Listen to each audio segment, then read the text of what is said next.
Hello students. तो आज हम लोग जो पढ़ने वाले हैं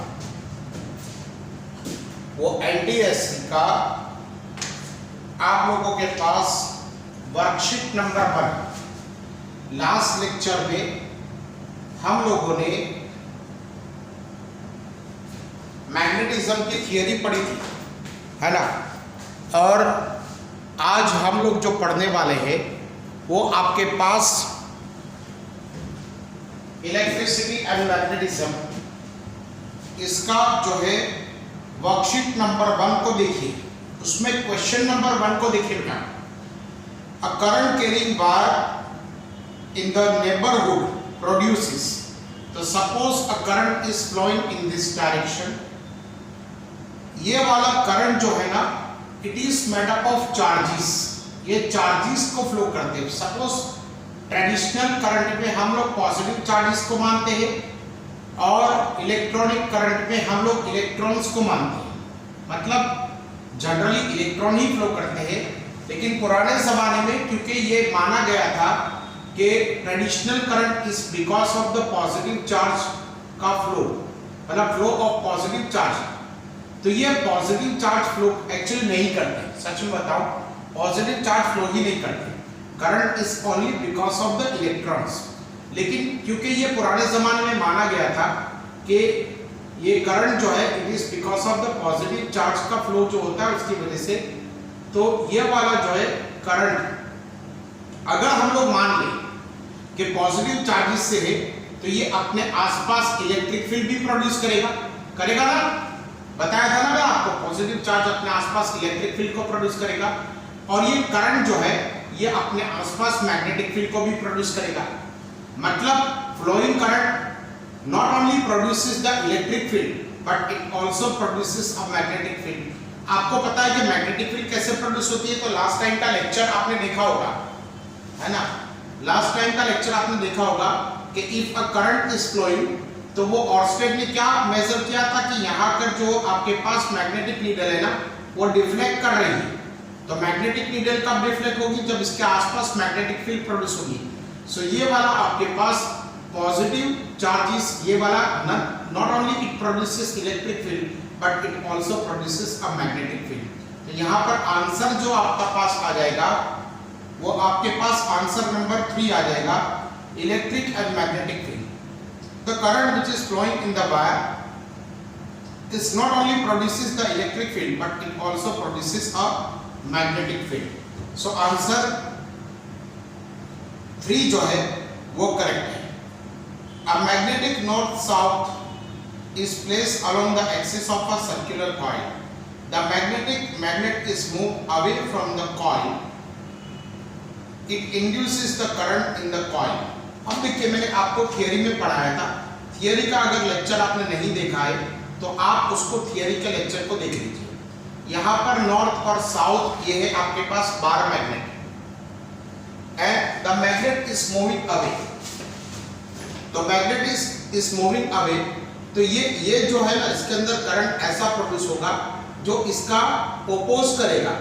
मतलब यहाँ पर जो है, यहाँ पर आपके पास साउथ पोल बनेगा, क्योंकि इसको अट्रैक्ट करने के लिए आपके पास साउथ पोल होना चाहिए।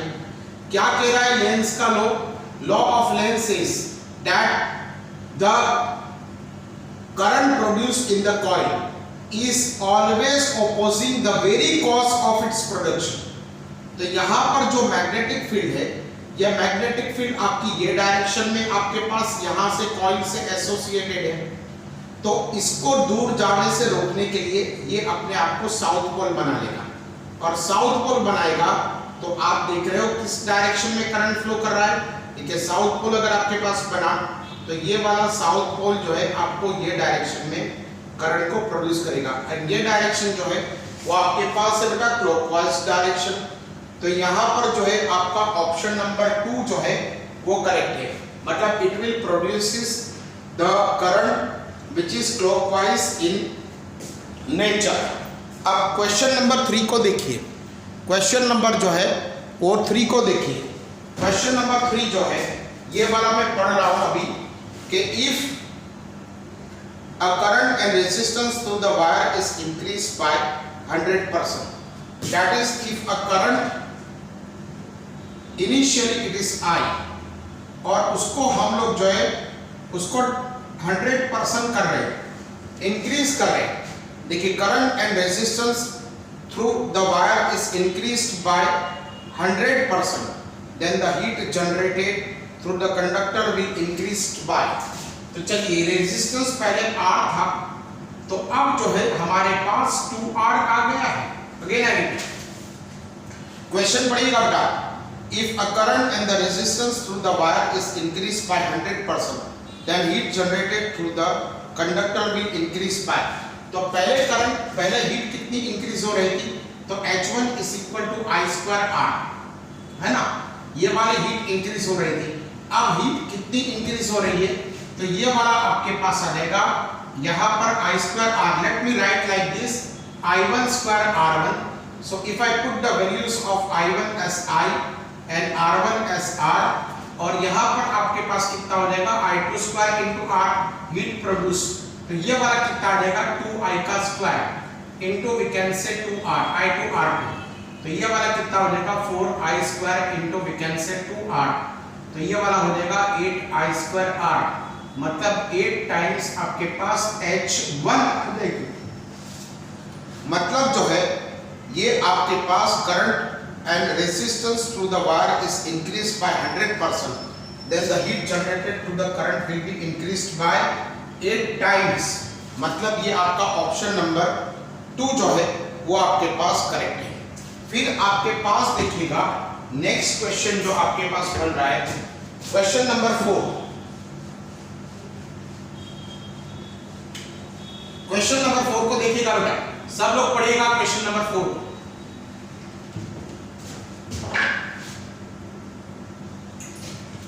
It says, if the potential difference across the conductor is increased by 5 times, keeping other things constant, the heat generated in the conductor is increased by. तो यहाँ पर अगर आप देखोगे कि ये कंडक्टर है, पहले यहाँ पर पोटेंशियल डिफरेंस भी था. अब यहाँ पर मतलब ये दोनों पॉइंट के बीच में now the potential difference has been 5 times. Keeping other things constant, the heat generated in the conductor will be. तो सपोज यहाँ पर हीट जो जनरेट हो रही है ना, that can be given by I square R. ये तो है, but I is equal to, याद है आपको, V upon R. I is equal to V upon R का square into we can say R. So heat generated can also be given by we can say V square upon R. ये वाला भी हो गया. तो अब जो है यहाँ पर अगर heat generated I square R थी, तो I की जगह पे हम लोग V upon R रखते हैं, तो V square by R square R and R will get cancelled. तो H1 is equal to आपके पास पहले हो जाएगा V square upon R. Now we can say H2 is equal to V2 का square upon R. है ना? ये दूसरी other things are kept constant, मतलब के रेजिस्टेंस को नहीं चेंज किया जाता है. तो H2 इज इक्वल टू अब आ जाएगा 5D का स्क्वायर बाय R. तो H2 इज इक्वल टू आपके पास कितना आ जाएगा? 25D square by R. तो ये वाला 25 इनटू वी कैन से H1. तो आंसर कितना आ जाएगा आपके पास? 25 टाइम्स. मतलब ऑप्शन नंबर 1 इज करेक्ट. यहाँ पर कौन सा ऑप्शन करेक्ट है बेटा? Option number 1 is correct. फिर क्वेश्चन नंबर 5 को देखिए. क्वेश्चन नंबर 5 जो मैं अभी पढ़ रहा हूं, मुझे मालूम नहीं क्या लिखा है. Which of the following is the sure test of polarity of magnet? Attraction, repulsion, combination and affection. तो which of the following sure test of, actually combination of attraction और रिपल्शन लिखना चाहिए. तो which of the following sure test of polarity of magnet? तो magnet की polarity आप जो है कैसे टेस्ट कर सकते हो? तो यहाँ पर कॉम्बिनेशन अगर आप लिखोगे तो that is going to be combination of attraction and repulsion. है ना, combination of attraction and repulsion will be the short test for the polarity of magnet. फिर क्वेश्चन नंबर 6 को देखिए, अट्रैक्शन भी होगा रिपल्शन भी होगा, तो वो combination of attraction and repulsion होगा, that is going to be the short test of polarity of magnet in a given circuit.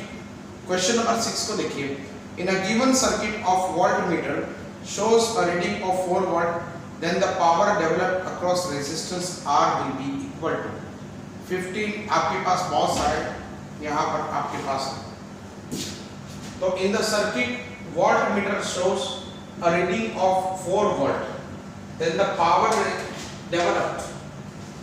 Okay. अब देखिए, यहां पर आपको ये सर्किट दी गई है, दैट इज 10 वोल्ट, है ना, ये 10 वोल्ट की आपके पास बैटरी है, और यहां पर जो है आपके पास 2 resistances are there, 2 resistances are there, और ये वाला वोल्ट मीटर आपको 4 वोल्ट बता रहा है। ओके, तो ये वाला आपके पास कितना हो जाएगा, ये वाला 2 के ओम है, 2 किलो ओम है। कितना है बेटा, 2 किलो ओम है ना, और ऑब्वियस यहां पर 4 वोल्ट है, तो ये वाला आपके पास 6 वोल्ट हो ही जाएगा। कितना हो जाएगा आपके पास, 6 वोल्ट। कोई बोलेगा कैसे, क्योंकि ये बैटरी जो है ना बेटा, ये यहां से यहां तक का पोटेंशियल डिफरेंस कितना दे रही है, 10 वोल्ट का दे रही है। अगर ये बैटरी का 4 वोल्ट यहां पर खर्च हो रहा है, तो बाकी का 6 वोल्ट आपके पास यहां पर खर्च होगा। अब क्वेश्चन हम लोग जो है वापस एक बार पढ़ते हैं। In the given circuit voltmeter shows a reading of 4 volt, then the power developed across resistance R will be. Okay, तो रेजिस्टेंस जो है R के अक्रॉस में पावर कितना डेवलप होगा। So we can say here that first of all, यहां से जो करंट चल रहा है, लेट अस से current I is flowing in this circuit, है ना, तो यहां पर करंट I चल रहा है, यहां पर आपके पास 10 वोल्ट जो है, इसका आपके पास potential difference of the battery is 10 volt, और यहां से करंट चल रहा है। तो अगर मैं रेजिस्टेंस ये R ढूंढूं, ये R मुझे ढूंढना ही पड़ेगा, इसके अलावा मेरे पास दूसरा कोई रास्ता ही नहीं। तो देखिए, V is equal to, we can say I into R। अगर मैं ये करूं, तो यहां पर देखिए पोटेंशियल डिफरेंस यहां पर आपके पास 6 वोल्ट है ना, तो पोटेंशियल डिफरेंस इज 6 वोल्ट। इसके यहां पर current is suppose I and R is, we can say 2000, so I is equal to, current can be given by 6 upon 2000, है ना, ये वाला करंट आपके पास चलेगा। अब ये वाला करंट आपके पास चलेगा, मतलब current flowing is going to be, we can say 6 upon, we can say 2000। so अगर मैं इसको आगे बढ़ाऊं यहाँ पर, तो we can say current flowing V is equal to I into R। अब मैंने क्या किया था, पहले मैंने ये 6 वोल्ट का पोटेंशियल डिफरेंस दिया था, ये वाला रेजिस्टेंस दिया था, तो मुझे करंट मिल गया। अब देखिए V is equal to, ये यहां से यहां तक का मैं पोटेंशियल लूंगा, तो ये वाला मेरे पास आ जाएगा 10। अब मैं क्या कर रहा हूं, यहां से यहां तक का पोटेंशियल डिफरेंस दे रहा हूं, और यहां पर करंट मेरे पास है 6 upon 2000, और ये टोटल अब मुझे लिखना पड़ेगा 2000 plus we can say R, है ना, क्योंकि ये दोनों सीरीज में है, तो ये दोनों अगर सीरीज में है, तो ये वाला कितना हो जाएगा 2000, 2K है, मतलब 2000 plus we can say R।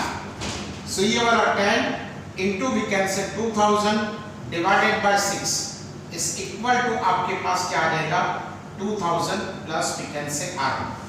तो ये वाला कितना हो गया आपके पास, तो ये वाला हो गया आपके पास 20,000 upon 6 minus 2000 is equal to, आपके पास R आ गया।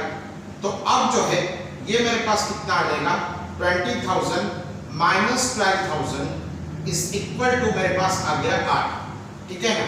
तो ये R मेरे पास कितना आ गया, तो R ये दोनों का सब्ट्रैक्शन, ये दोनों का सब्ट्रैक्शन करूंगा तो मेरे पास आ गया 8000 divided by 6 is going to be we can say R। तो ये वाला R का वैल्यू मेरे पास आप मिल गया। ओके, सो पहले आप इतना लिखिए, पहले वो वाला लिखिए, फिर बाद में ये वाला लिखिए।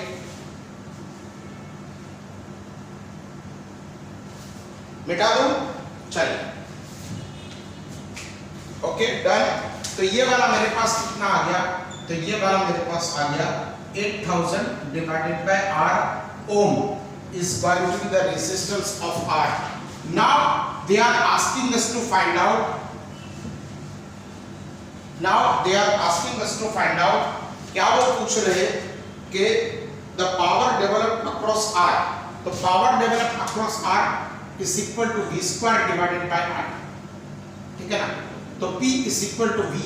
V जो है हमारे पास 4 वोल्ट है, तो 4 का स्क्वायर डिवाइडेड बाय R, तो R is equal to 8000 divided bye मेरे पास क्या था? R6 था, if I am not mistaken।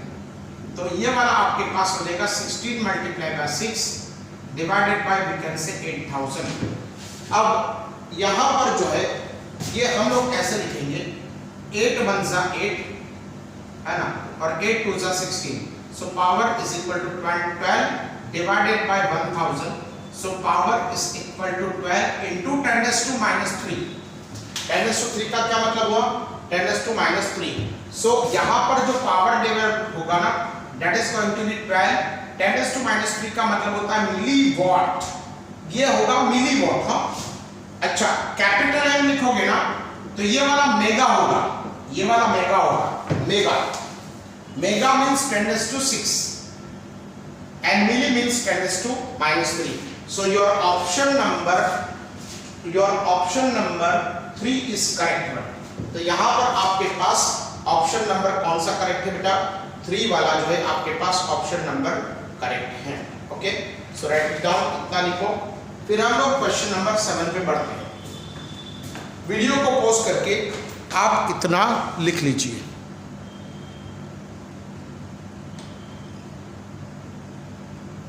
ठीक है, अब हम लोग जो है नेक्स्ट क्वेश्चन पे बढ़ेंगे, जो आपके पास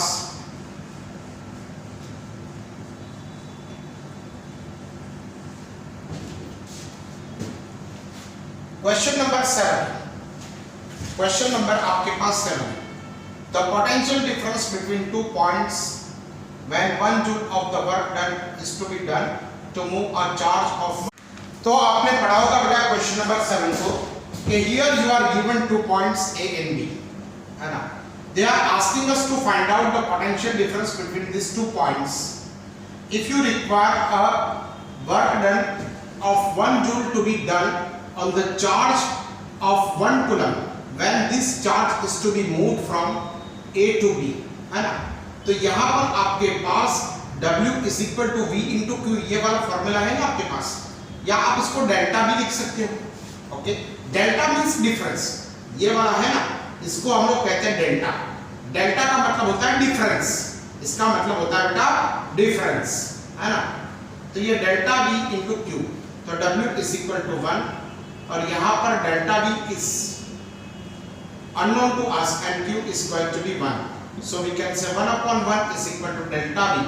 so potential difference between these 2 points is going to be 1 volt। कितना आ जाएगा बेटा? 1 volt, है ना। तो ऑप्शन नंबर जो आपका 2 है वो आपके पास यहाँ पर करेक्ट है। फिर डायरेक्शन ऑफ कन्वेंशनल करंट, तो देखिए डायरेक्शन ऑफ कन्वेंशनल करंट, तो यहाँ पर बैटरी का पॉजिटिव टर्मिनल और negative terminal, and suppose this is any resistance, है ना, कोई भी रेजिस्टेंस है जहां पर हमारी इलेक्ट्रिक पावर या इलेक्ट्रिसिटी का एनर्जी खर्च होती है ना, और the device which uses electricity is known as resistance. You can say fan और एयर कंडीशनर, और यू मे से ट्यूबलाइट, और you may say anything which consumes electric energy is known as resistance. तो अगर ये वाला पुराने जमाने में लोग क्या मानते थे, तो पुराने जमाने में ये लोग मानते थे कि traditional current is always flowing from the positive terminal of the battery to the negative terminal of the battery. Now this bigger line shows you positive terminal and this smaller line shows you the negative terminal of the battery, है ना। तो यहाँ पर आपके पास क्या हो जाएगा, पॉजिटिव टर्मिनल से नेगेटिव टर्मिनल की तरफ जो है ट्रेडिशनल करंट बहता है। पुराने जमाने में लोग ऐसा मानते थे, लेकिन आज के जमाने में हमको अच्छी तरीके से बताए कि जो पॉजिटिव चार्जेस होते हैं ना, they do not take part in flowing a current, only electrons flow. तो इलेक्ट्रॉन का करंट ये डायरेक्शन में होगा, from negative to the positive terminal, लेकिन traditional current from positive to negative terminal. तो ये वाला आपके पास ऑप्शन नंबर जो है वो 2 करेक्ट है। यहाँ पर option number 2 is correct one, है ना। अब पीस क्वेश्चन नंबर 9 को देखिए। Question number 9 says a piece of wire of resistance are drawn to its double length, the new resistance is। चलिए अब ये वाला क्वेश्चन जो है ना, इसको आप पढ़िएगा बेटा, क्वेश्चन नंबर 9 को पढ़िएगा। क्वेश्चन नंबर 9 जो है उसको आप पढ़िएगा। What they are saying that a piece of wire, let us say this is piece of wire of resistance R, okay, is drawn to double its length, है ना। तो ये वाला वायर है, इसको हम लोग थोड़ा माइक्रोस्कोप में देखते हैं। तो ये वाला वायर जो है इसका रेजिस्टेंस R है, इसकी लेंथ जो है आपके पास L है, और इसका क्रॉस सेक्शनल एरिया ये वाला आपके पास A है। You can write A as pi R square, है ना। ये वाला क्योंकि सर्कुलर एरिया है ना, तो ये सर्कल का एरिया कितना होगा, pi R square। Now what we are doing, we are doubling the length of this wire, है ना। ये वायर की लेंथ अब पहले L1 कितनी थी, ये वाली थी, A1 कितना था, ये वाला था। अब जो है यहाँ पर L2 जो है ये वाला आपके पास 12 हो जा रहा है। तो let us find out A2, है ना। अब देखिए हम लोग क्या बात करेंगे, देखिए अगेन आई रिपीट, वायर का शेप क्या होता है, वायर इज अ सिलेंडर, है ना। वायर का शेप जो होता है वो सिलिंड्रिकल होता है। तो अगर ये इसमें से ये बनाया गया तो वॉल्यूम तो चेंज नहीं होगा, वॉल्यूम तो आपके पास वही रहेगा। सो ये वाला आपके पास कितना रहेगा, V1 is equal to pi R square H, याद है ना आपको सिलेंडर का, तो H की जगह पे हम लोग L लिखते हैं, तो pi R1 square L, और यहाँ पर भी आपके पास pi R2 square L।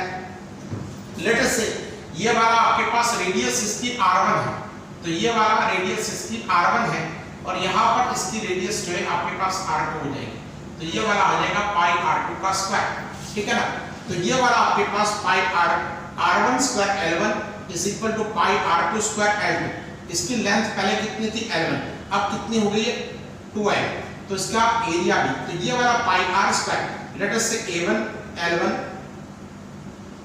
Is equal to, ये वाला भी आपके पास क्रॉस सेक्शनल एरिया होगा ना pi R2 का स्क्वायर, तो ये वाला कितना हो जाएगा A2 L2, तो A1 into L1 जो है उसको हम लोग 2L लिखते हैं, is equal to we can say A2 into L2, नहीं L1 को हम लोग L लिखते हैं, सही L1 को हम लोग L लिखेंगे और L2 को हम लोग जो है 2L लिखेंगे।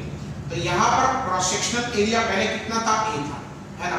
तो ये वाला हो गया आपके पास A into L divided by we can say 2L, तो ये वाला आपके पास A2 हो गया। Let me put here S L1 A1, कोई फर्क नहीं पड़ता।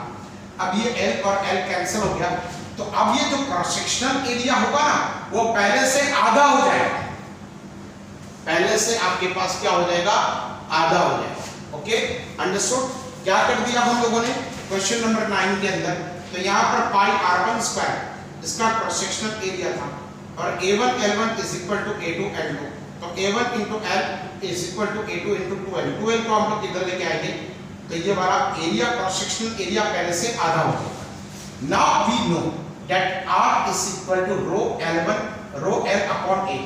ये वाला फॉर्मूला आपको अच्छी तरीके से मालूम होगा, हम लोगों ने पढ़ा था that resistance is equal to resistivity into length upon cross sectional area. So can I write like this, R1 is equal to rho L1 divided by A1 and R2 is equal to rho L2 divided by we can say A2. Can I write this or not? क्या कर दिया हम लोगों ने, यहाँ पर जो original formula था ना आपके पास किसका, रेजिस्टेंस का, तो रेजिस्टेंस का ओरिजिनल फॉर्मूला था उसको अब अगर हम लोग यूज करेंगे, कोई बोलेगा यहाँ पर R1 की जगह पे L1/A1 लिखा है, R2 की जगह पे L2/A2 लिखा है, तो ये रो चेंज क्यों नहीं किया? तो रो इसलिए चेंज नहीं किया क्योंकि बेटा मटेरियल चेंज नहीं होता। Resistivity is directly dependent on the material. अगर आप कॉपर ले लो तो उसकी रेजिस्टिविटी कुछ और होगी, आयरन ले लो तो उसकी रेजिस्टिविटी कुछ और होगी। यहाँ पर सपोज कॉपर का आपके पास वायर है तो कॉपर के वायर को ही आप खींच रहे हो, मतलब resistivity of the copper will not change, it will only change when you change the material. हाँ, ये कॉपर का ले लो और ये आयरन का ले लो, तब ये आपको रेजिस्टिविटी बदल जाएगी। बट हमको क्वेश्चन में क्या कहा है कि इसी वायर को हम लोग डबल लेंथ का करते हैं, तो ये वाला आपके पास कितना हो जाएगा, R1 divided by R2 is equal to rho L1 divided by A1, और यहाँ पर R2 की जगह पर rho L2 divided by we can say A2। So R1 divided by R2 is equal to L1 A2 divided by L2 A1। क्या हो गया, ये जो A2 है ना ये ऊपर चला गया और ये A1 जो है वो डिनोमिनेटर में आ गया, तो वी कैन से और रो तो कट गया है ना, तो ये वाला आपके पास कितना आ जाएगा R1/R2। L1 कितना था A, L था, L1 जो है हमारे पास L था, और A2 कितना था, ये वाला था A1/2, ये रहा A1/2, और L2 कितना था, ये वाला था 2L है ना, और A1 कितना था, लेट अस से A1, तो ये L कट गया, A1 कट गया, सो आपके पास R1 divided by R2 is equal to, यहाँ पर देखिए ये 2 जो है ना ये अब डिनोमिनेटर में आ जाएगा, मतलब 1 डिवाइडेड बाय 2 into 2, तो ये वाला कितना आ जाएगा, R1 divided by R2 is equal to we can say 1/4। क्या मतलब हुआ मालूम है इसका? सिंपल मतलब ये हुआ कि if you are having R1 divided by R2 is equal to 1/4, तो cross multiplication will give you 4R1 is equal to R2। क्या मतलब हुआ, अभी का जो रेजिस्टेंस है ना वो पहले के रेजिस्टेंस से 4 टाइम्स बढ़ गया, मतलब the resistance will increase by 4 times. So your option number 3 is correct. कौन सा ऑप्शन करेक्ट है आपके पास? ऑप्शन नंबर आपके पास 3 जो है वो करेक्ट है। Okay, so right it down. Video को पॉज कर लीजिए, वीडियो को पॉज करके आप लिख लीजिए, फिर उसके बाद जो है हम लोग आगे बढ़ेंगे। कौन सा वाला? Question number 10। In house electrical circuits the fuse wire for safety should B high resistance high melting point नहीं होगा, low resistance high melting point ये भी नहीं होगा, low resistance and low melting point. ये फ्यूज वायर है ना, इसका रेजिस्टेंस भी आपके पास कम होना चाहिए ताकि करंट आसानी से जा सके, और लो मेल्टिंग पॉइंट भी होना चाहिए ताकि थोड़ा सा भी करंट ज्यादा हो ना, तो थोड़ा सा भी करंट ज्यादा हो तो ये मेल्ट हो जाए, ये वाला आपके पास मेल्ट हो जाए। तो फ्यूज वायर जो है ये वाला आपको क्या लिखना पड़ेगा? तो in house electrical circuit the fuse wire for safety should be low resistance low melting point. Option number 3 is the correct one. फिर उसके बाद क्वेश्चन नंबर 11 को देखिए। Identify in which electrical components have been properly connected, है ना। तो properly connected के अंदर में आपको एक ही चीज बता रहा हूं कि जो वोल्ट मीटर है ना उसको पैरेलल कनेक्शन में जोड़ा जाता है वोल्ट मीटर को, और ए मीटर को जो है सीरीज में जोड़ा जाता है। ए मीटर को इसमें से सीरीज में इसलिए जोड़ा जाता है ताकि उसमें कितना करंट पास हो वो करेक्ट मेजर कर सके, और वोल्ट मीटर को इसलिए पैरेलल में जोड़ा जा सके ताकि दो पॉइंट के बीच का पोटेंशियल को, दो पॉइंट के बीच की जो पोटेंशियल है ना उसको वो अच्छी तरीके से डिफरेंस को मेजर कर सके। तो यहाँ पर मुझे जो करेक्ट ऑप्शन दिख रहा है वो करेक्ट ऑप्शन जो है मेरे पास पॉजिटिव टर्मिनल, ऑप्शन नंबर 1 तो इनकरेक्ट है, ऑप्शन नंबर 3 भी इनकरेक्ट है, और 2 और 4 मुझे एक ही दिख रहा है, 2 और 4 मुझे एक ही दिख रहा है। तो 2 और 4 उसमें 4 जो है ना उसमें प्रॉपर मार्किंग है, पॉजिटिव से पॉजिटिव नेगेटिव, तो ऑप्शन 4 इज करेक्ट। देखिए ऑप्शन 2 में करेक्ट मार्किंग मुझे नहीं दिख रहा है, तो ऑप्शन नंबर 4 जो है ना वो है आपके पास करेक्ट ऑप्शन, है ना। तो option number 4 is the correct one. फिर क्वेश्चन नंबर 12 को देखिए, a cooler of 15 watt 200 volt and a fan of 500 volt 200 volt are to be used from supply. The rating of the fuse used is, अच्छा rating का क्या मतलब होता है कि रेटिंग का मतलब होता है उसका वोल्ट और उसका करंट। तो देखिए कूलर जो है वो आपका 1500 वाट का है, ठीक है ना, उसको इतना पावर कंज्यूम करता है और पोटेंशियल उसको चाहिए 200 वोल्ट, और फैन जो है वो 500 वोल्ट का है और वो 200 वोल्ट यूज करता है। तो बहुत सिंपल है बेटा, हमको तो ये देखना है क्योंकि ये बात बड़े फैन, हमको तो देखना है कि वो फ्यूज में ये कूलर को चला सके। So P is equal to we can say I square R या तो V स्क्वायर बाय R, ठीक है ना। तो ये वाला हम लोग जो है यहाँ पर पहले आपको V ढूंढना होगा, तो V is given power R ढूंढना होगा। चलिए R हम लोग ढूंढेंगे। So R is equal to we can say V square by P। तो कूलर का रेजिस्टेंस कितना हो गया, यहाँ पर 200 का स्क्वायर डिवाइडेड बाय P आपके पास हो गया 1500, तो यहाँ पर आपके पास R कितना हो गया, तो R आपके पास हो गया 40,000 divided by 1500, so this two will get cancel. तो यहाँ पर आपके पास हो जाएगा 15 5 3 एंड 5 8 80/3, इसका रेजिस्टेंस आ गया, है ना। तो resistance is going to be we can say 80/3, but we are not at all interested in resistance, है ना। हमको तो करंट, हमको तो जो है यहाँ पर क्या चाहिए, तो हमको तो करंट का रेटिंग चाहिए। तो V is equal to IR, V आपके पास 200, I आपको पता नहीं, ये वाला 80 डिवाइडेड बाय 3, तो ये वाला 200 multiplied by 3 divided by 80 is equal to I, तो this two will get cancelled. अब ये वाला 4 2 एंड 4 5 मतलब ये वाला 15/2 आया ना, तो आपको करंट वो 7.5 एम्पियर करंट पास करना चाहिए। तो 7.5 करंट एम्पियर जो पास करेगा ना वही आपका सही तरीके से फ्यूज होगा। अगर यहाँ पर 7.5 करंट एम्पियर वाला आपने वायर को नहीं लिया तो वो बार बार वो फ्यूज जो है उसका वायर आपका नाकाम हो जाएगा, है ना। तो ये वाला आपके पास क्वेश्चन नंबर जो है 12 का करेक्ट आंसर है। अब क्वेश्चन नंबर 13 को देखिए, rheostat is a device to vary resistance. Rheostat आप देखिएगा, रियोस्टेट जो है ना इसको आप YouTube पे अभी आपने नहीं देखा होगा,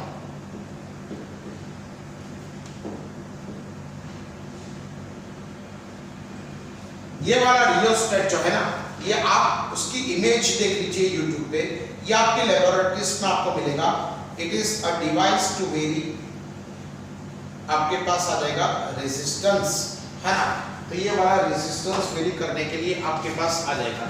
फिर उसके बाद अगर आप देखोगे नेक्स्ट क्वेश्चन की तरफ पढ़ोगे तो मैंने क्या बताया आपको, रियोस्टेट जो है ना it is used to vary the resistance in the circuit. इसका आप जो है फोटोग्राफ देख लीजिए किस पर, YouTube की या आप जो इमेजेस पर देख लीजिए। फिर क्वेश्चन नंबर जो है 14, what is equivalent resistance of the following arrangement between M and N। तो देखिए यहाँ पर आपके पास M, यहाँ पर एक रेजिस्टेंस है R, फिर यहाँ पर ये वाला दूसरा रेजिस्टेंस है, ये वाला तीसरा रेजिस्टेंस है, ये भी R ये भी R, है ना। अब यहाँ पर ये यहाँ से यहाँ तक आपके पास और यहाँ से यहाँ तक आपके पास है। चलिए let me name this point S P and Q, है ना। अब देखिए M और Q को एक वायर से जोड़ा गया, मतलब M and Q are at the same potential. तो M और Q ये जो है एक सेम पोटेंशियल पे है, M और Q। देखिए M को जोड़ा गया है Q के साथ में, मतलब यहाँ पर इलेक्ट्रॉन की जितनी पोटेंशियल होगी ना उतनी पोटेंशियल आपके पास यहाँ पर भी होगी। And P and N are, यहाँ पर P and N are connected to the same wire, that is P and N are connected with the are at the same potential। अब M और P के बीच में, ये रहा M और P, ये दोनों के बीच में एक रेजिस्टेंस आ गया।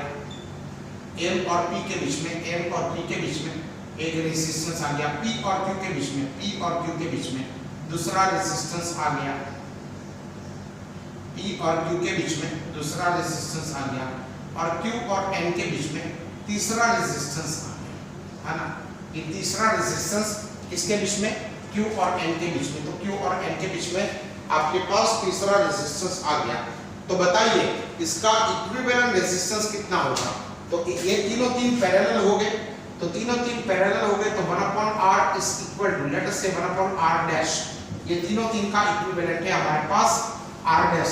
तो ये 1/r plus 1/r plus 1/r, है ना।